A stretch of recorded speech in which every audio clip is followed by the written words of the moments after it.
What is up? What is up? What is up? It is your girl Ash coming back with another video.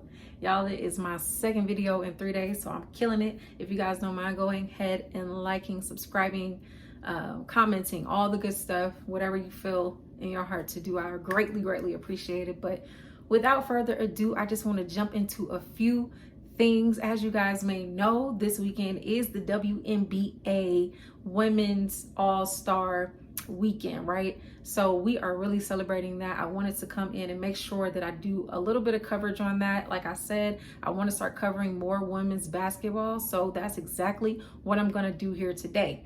First, starting off with yesterday, Friday, they had the skills challenge.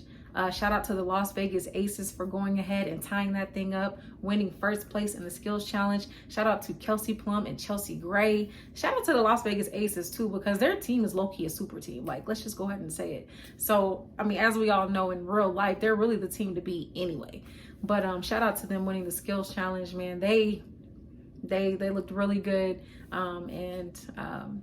Chelsea Gray, she just locked it up, she just locked it up for him. So shout out to Chelsea Gray and Kelsey Plum for that. But what really brings me here today to even be having this video and this conversation is that I have to pay homage to Sabrina Ionescu. I have to pay homage to her because she won not only did she win the 3-point challenge, but she broke the women's and the men's record of all time. I believe it says she only missed 2 shots out of the whole entire 3-point contest, which is unheard of. Sabrina Ionescu, it's time to start giving her flowers. It's time to start really, giving her props for being that girl. She really is one of them ones.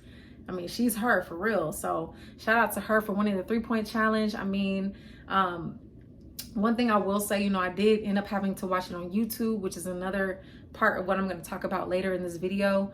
I did end up having to watch the skills challenge and the 3-point contest on YouTube. I had to go back and watch it because I didn't know what time it came on. I wasn't really aware of when it was coming on and what time and things like that. So, I went back and watched it on YouTube and I ended up seeing, the winners, and I thought it was really exciting. I thought it was a really good skills challenge. I thought it was a really good and exciting 3-point contest.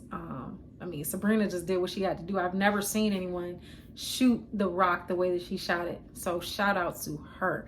I mean, she even got a lot of comments from NBA players, of course, WNBA players, and of course, Steph Curry, I believe Karl Anthony Towns, different people were kind of reaching out saying oh my God, did y'all see that? So, I mean, it's a big deal, y'all. So if y'all have a chance, go back and watch that. Also, another thing that I really wanted to touch on was making sure you guys check out the WNBA All Star Game, which I think comes on today. I'm not sure what time, but I think it comes on today. I actually need to go check and see what time it comes on, but it is this weekend. So make sure y'all go check your local listings and schedule to see what time it comes on and give support to the women, because we are trying to give them more support so that they can get more coverage, which in turn gives them more revenue so that they can make a substantial living the way that the men do, So that's that on that. Now, on to my very last point in this video, y'all. So I've been really disappointed, right, in how the WNBA has been marketing themselves for the past few years. A lot of people don't even know that the WNBA is going on right now. A lot of people don't know what channels to watch. A lot of people don't really know that the All Star Weekend is this weekend. We're not really familiar with a lot of the people outside of the people maybe in the commercials, like your Candace Parkers, your Asia Wilsons, and people like that. So I just feel like the WNBA needs to do a enormously better job all across the board, but especially with marketing. The marketing is just not good. Let's just say that. I have to go and search so hard to find, because I actually am a fan. I have to go so hard and find the information about when the games are, what time do the games come on. I have to go find all this information, and it's not readily available the way that it is for the NBA. Granted, I might be a little biased because I go and search, so I can find it a little bit better. But what about the people who don't want to search or don't search. You know, what can you do to do better to actually put it in their face and make them actually want to watch the game? And so I think the WNBA needs to do a much better job of marketing. A lot of people don't even know when the games come on. They don't know anything. You know, a lot of people don't even know these players, you know. So it's like, we just got to do a better job, because these people, these women have worked their entire lives, just like the men have, to be in the position that they are. And they deserve, you know, they deserve their flowers. They really deserve their flowers. So, you know, let's do what we got to do to try to get, you know, their ratings up and support them as much as possible.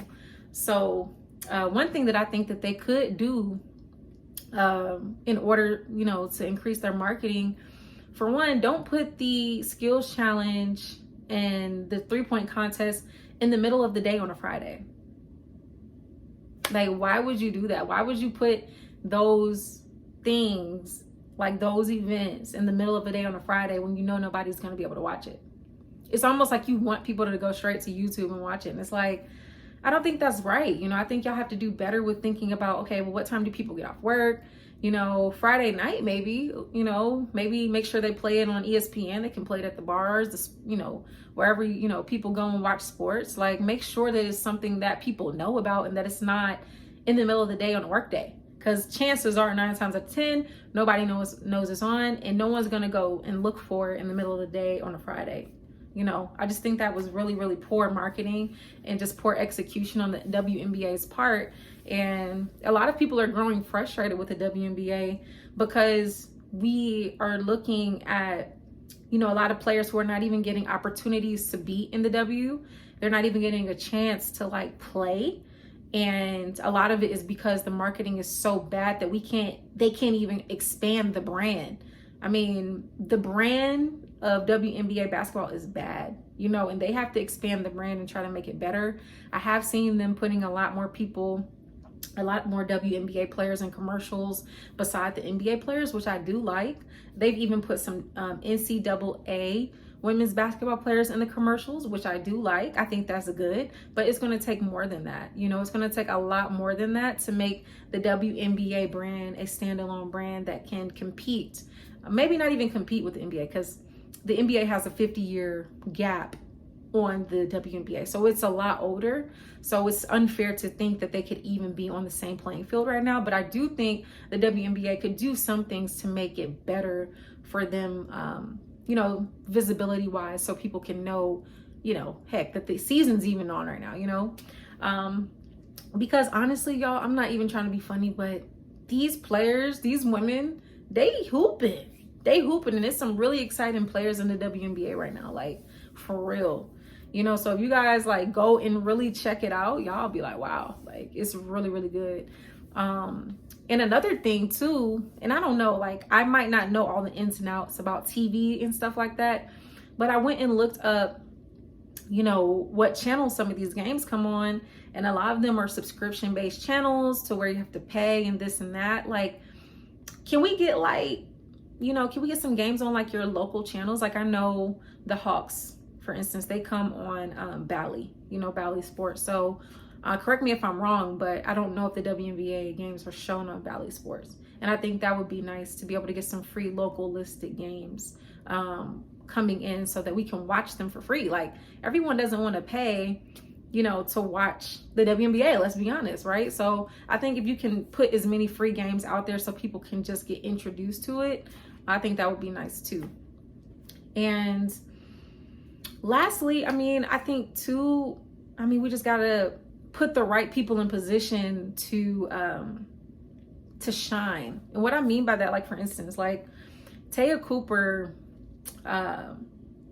was one of the people I feel like who really, you know, was putting on for the WNBA. She was one of the people who was doing her social media. I mean, we're in a new time. So making sure that people have the brands outside of just the court, like making sure that these people have brands, you know what I'm saying? Like Taya was a walking brand. Like she wasn't just a basketball player. Like she's on Instagram. She's able to hold her own. You know, she's very beautiful and pretty. And like she was able to just make a name for herself outside of the court. And I think that's important for a lot of these WNBA players. Like make a name for themselves outside of the court. So I don't know who needs to talk to them about like maybe some social media branding and things like that. But the more they increase their individual brands, the more it's going to draw people in to watch the WNBA as well. So, and unfortunately, Taya Cooper is not in the WNBA no more. You know what I'm saying? That's another thing. Like a lot of these high profile people aren't even getting an opportunity to be in the league because there's only so many spots. There's like 0 spots for, you know, people to play in the WNBA. Like, even if you're amazing, because Taya Cooper is an amazing talent, but there's just literally no room. There's no spots. So that's another thing.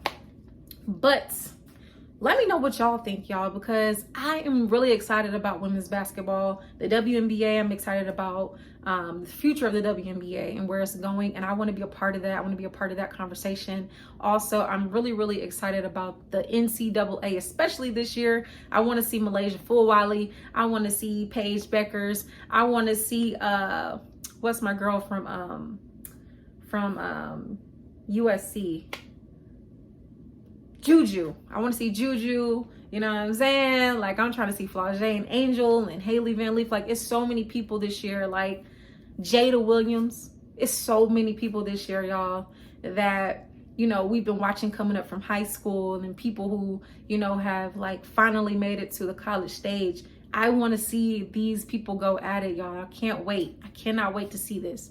So, y'all, let me know what y'all think. What can the WNBA do to increase their brand and to better their brand and their product? Because their product is not that good right now. What can they do, y'all? Let me know. What can they do? What can they do? Y'all let me know what they can do. Y'all let me know what other kind of content and topics y'all want me to talk about. And until next time, I'm going to try to keep these videos coming, be as consistent as possible. And until next time, I'll see y'all later. Deuces.